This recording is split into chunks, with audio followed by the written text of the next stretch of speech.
Well, good evening, everyone. This is Nana the Canner, and I want to welcome you back to the edge of the boreal forest. This evening, I'm going to bring you a video that I actually had filmed last weekend, which was Easter long weekend, where I made what we call the Dill Braid Bread. And this is a wonderful recipe. I actually got this out of a Country Woman magazine, probably about 15-20 years ago. In the very center, they gave you these recipes to clip out that you could save. And I've been hanging on to this recipe for that long until I finally decided that I would make it. I think about the only thing that kept me from making it was that in the recipe it had asked for plain yogurt. And that's just something that we don't really have in our fridge offhand. It would be something special that I would have to go buy. But when I looked at it and I thought, well, I wonder if sour cream would work for this. And so a couple of years ago, I actually tried it with sour cream and it was amazing. This is a really great savory bread recipe. It is a braided bread recipe, and we use it with a main meal, like a sit-down meal where you can set this bread right in the center and you can just pull it off and lather the butter on or margarine and eat it. So I want to bring this to you, and I really do encourage you to try it. You can either try it with the sour cream or you can try it with the yogurt. Without further ado, the Dill Braid Bread recipe.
Okay, so we're just going to run through the ingredients for the dill seed braid. We're going to need about 2 tablespoons of active dry quick rising yeast, or 1 package, a 1/4 cup of warm water.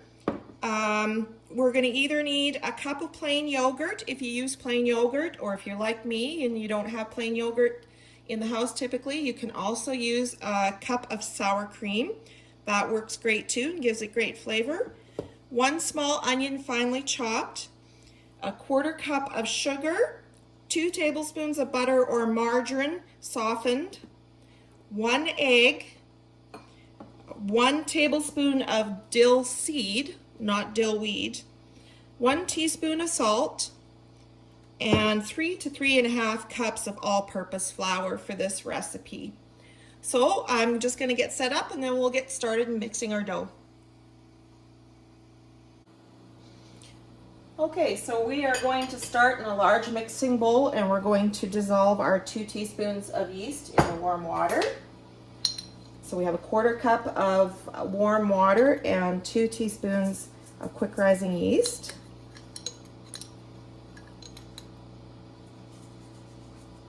Okay, and we're just going to stir that, get it incorporated.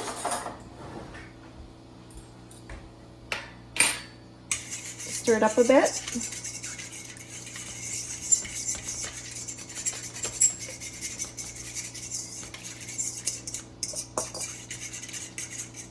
Okay, and we're just going to let that sit for a couple of minutes. Okay, so we're going to add almost the rest of our ingredients. The next thing we're going to do is we're going to add the sour cream. Like I said, you can use plain yogurt for this. The original recipe does say yogurt. but we don't typically have plain yogurt in the house. So we're gonna have a cup of sour cream is what we're using. And make sure we get it all. And then 1 small onion, chopped finely. And this is a white onion. It's still very good from the garden last year. All my onions, they kept very well over the winter time. And yes, my hands are clean. Okay. And then next we're going to move on to a 1/4 cup of sugar.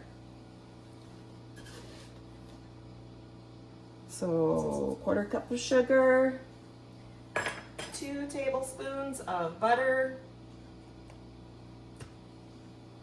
There's 1. And 2. And then we're going to add the egg, which I already broke up in a bowl.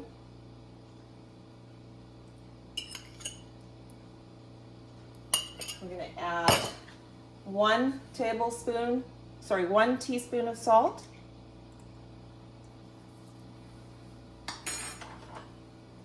And then we're going to add the tablespoon of dill seed.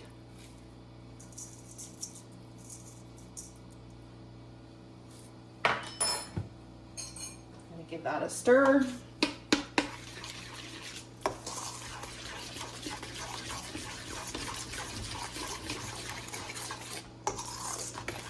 Get it all mixed up. Yeah, there's an interesting story behind this recipe. I don't know if you all remember the country, I think it's the Country Woman magazines that used to come out. You get it, I don't know, 10 times a year, I think it was. We got it here in Canada. And they always would have lots of really great recipes. And in the center, they had recipes that you clip out. And you can save in like a recipe binder. Okay, that's pretty close. And then, so you can clip them out and you can put them in a recipe binder. And that's what this is. And this is actually a recipe from one of the old Country Woman magazines called Dill Seed Braid. And I had it for quite a few years, a lot of years, and I never tried it because it called for the plain yogurt. And I just kind of forgot about it. I put it away and I kind of forgot about it. And then one day not that long ago, a couple years ago, I took it out again and I was looking at it and was thinking to myself, I wonder if sour cream would work. So I tried it. And then I was upset with myself because this wonderful recipe had sat for like literally 15, 20 years and I had never made it. And it tastes great, you guys. This is a really great bread to add to a fancy meal. For example, today is Easter Sunday, and we're having picnic ham, baked ham, and we're having scalloped potatoes and home baked beans and all the fixings, along with this dill seed braid. That's what this is. So we've added 1 cup of flour. We've mixed it up really good.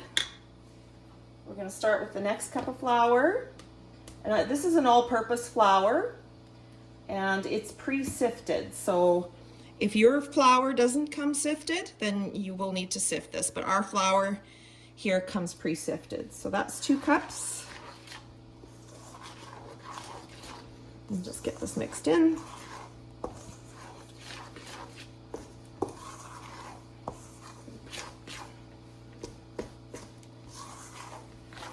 So we're going to stir in enough flour here to make a soft dough. So I'm just going to measure out 3 cups here. And then I'm just going to add just a little bit more here. There. All right. So we're going to start with the 3 cups here. Flour your hands. I'm just gonna finish mixing it up a little bit in the bowl before we turn it out onto the counter.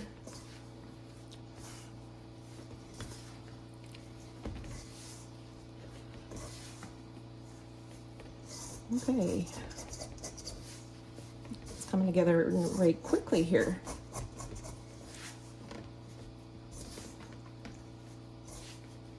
Okay, just give me a moment. I'm going to get the counter ready.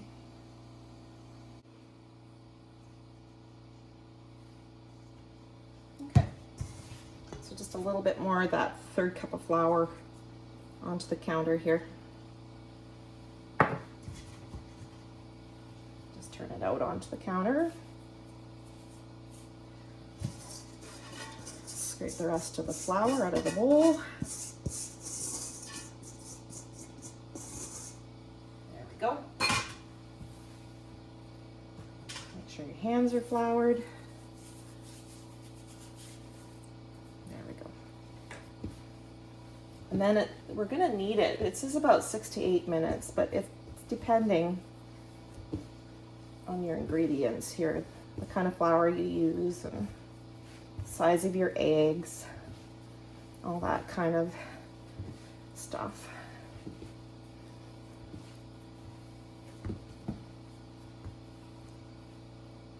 Flour here.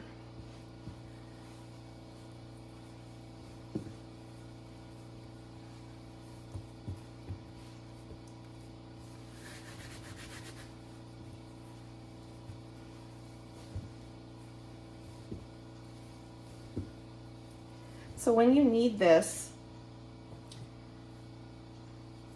it's going to feel like gritty because number one, you have the dill seed in it, and number two, you have the fine chopped onion, so it's gonna feel gritty, so it might be just a little bit harder to determine. Just one moment here, I gotta get something.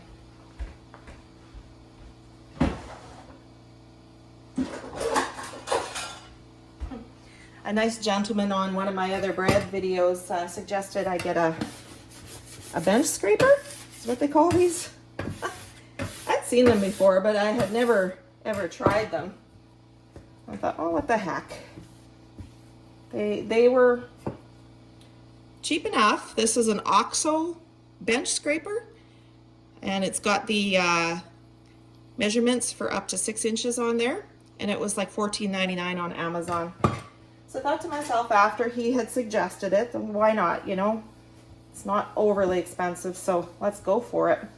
And I never even thought about it here till now, to get the bench scraper out and to use it. So I just want to thank you to that particular subscriber or watcher for suggesting that. I really do like it. There's many uses for it. So I'm just gonna work this through, adding just a little bit of flour each time so it doesn't stick. We want to try and keep it as soft as we can though. A little bit more flour. I prefer not to go over the 3 cups.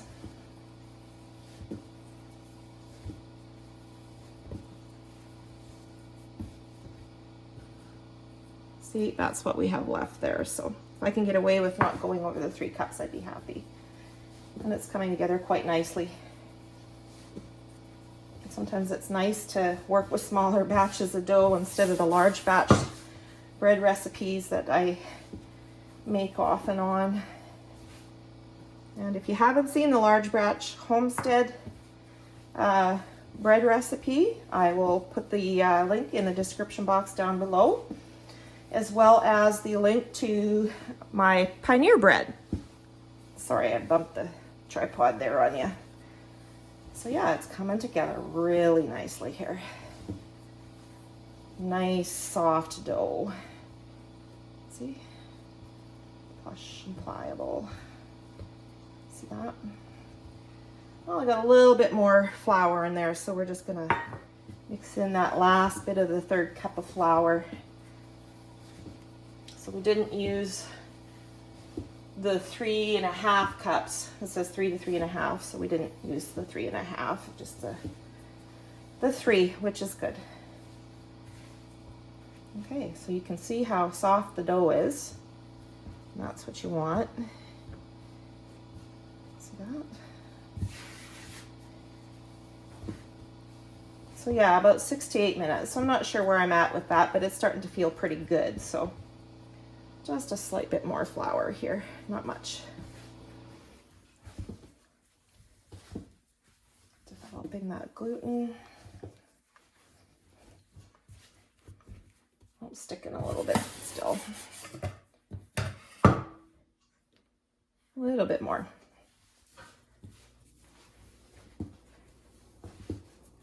And we're gonna roll it into a ball.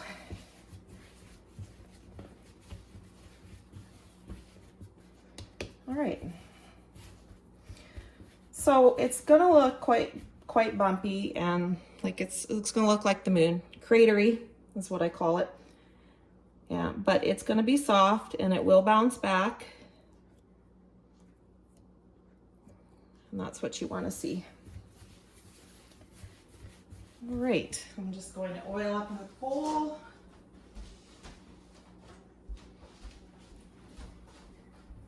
It's probably too big of a bowl, but that's okay. A little bit of oil in there. And then you're gonna turn it upside down, roll it around, roll it over, roll it around again. Make sure that it's nice and oiled up. Okay, so we're going to let that, we're gonna cover it with a tea towel, or we're gonna let it sit and rise. I'm hoping till double in bulk, and I'm not sure how long it will be. It depends on the temperature in the house and such, but probably double in bulk. And then we're gonna bring you back, and then we're going to form it into 3 balls and roll them out into lengths, and then we're going to braid it together. So that will give us our dill seed braid. So I'll cover this up and we'll bring you back when it's done rising.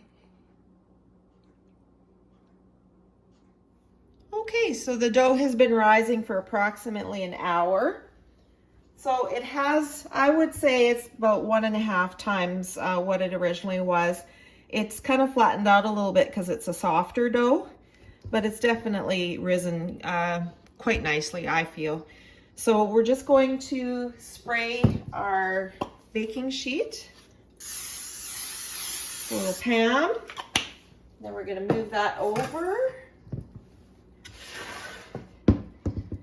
And I'm just going to turn this over. We're just going to take it out of the bowl. I'm going to grab a little bit of that last little bit of oil there on my hands.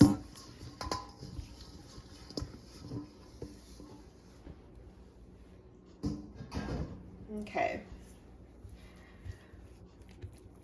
So what I want to do here is I want to divide it into 3s here. Let me see.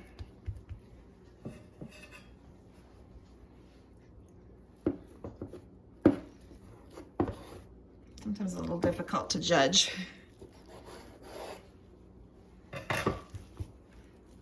So let's just see if they all look the same size. Nope. No, they're not going to be the same size, but that's okay. Let's take a little bit off of this one. What's this one going to be here?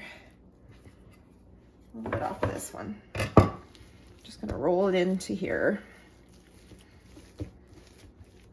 Oh, this is nice and pliable, guys. This one's still a little bit bigger, I would say. Actually, we'll probably take a little bit from this one, add it into here.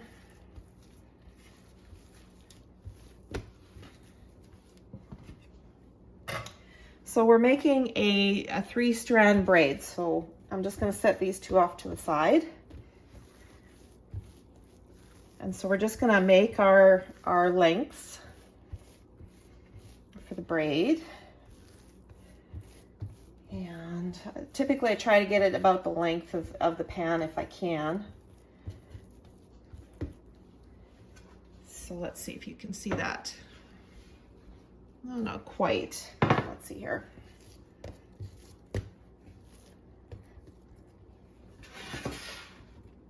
So about like that.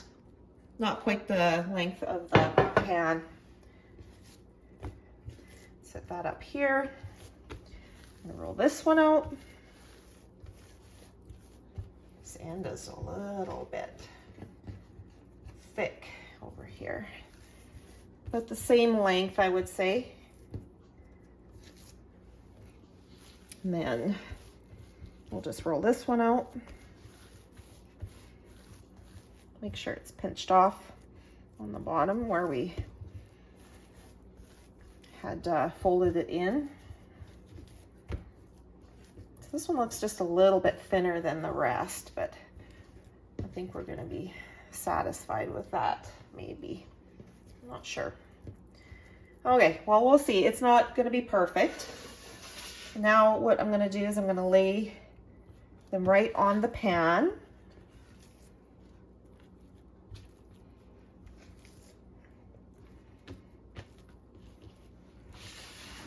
Can you see that? Just like that. We're going to start at this end, and what we're going to do is we're going to pinch the 3 together. Just like that. And don't worry, we'll come back to that end and tuck it underneath. So now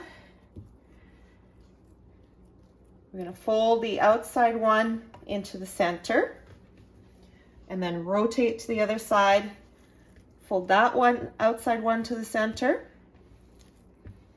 And then you're just going to keep folding the outside one to the center and readjusting. I'm just going to turn this, pull it down a bit, and tuck it under.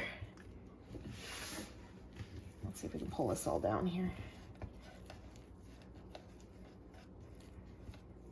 Okay. All right. Keep moving here. Bring the outside one to the center,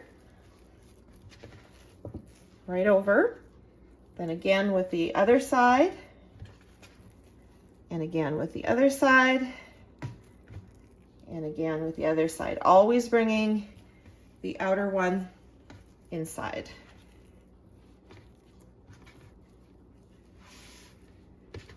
See that? And then this is what we're going to do, is we're going to pinch it off at this end. Make sure it's good and pinched off, otherwise it'll come apart there. Then I might go back here and just kind of tighten it up a bit here. You can see that. I don't usually do this, but I just want to tighten it up just a little bit here. So it's going to be backwards when you tighten it up. It's going to go under and then pinch and roll. And then you can take your braid and just shape it to lengthen it out, or you can make it bigger if you want. Like if you want it thicker, you can go this way, but it'll take longer to bake.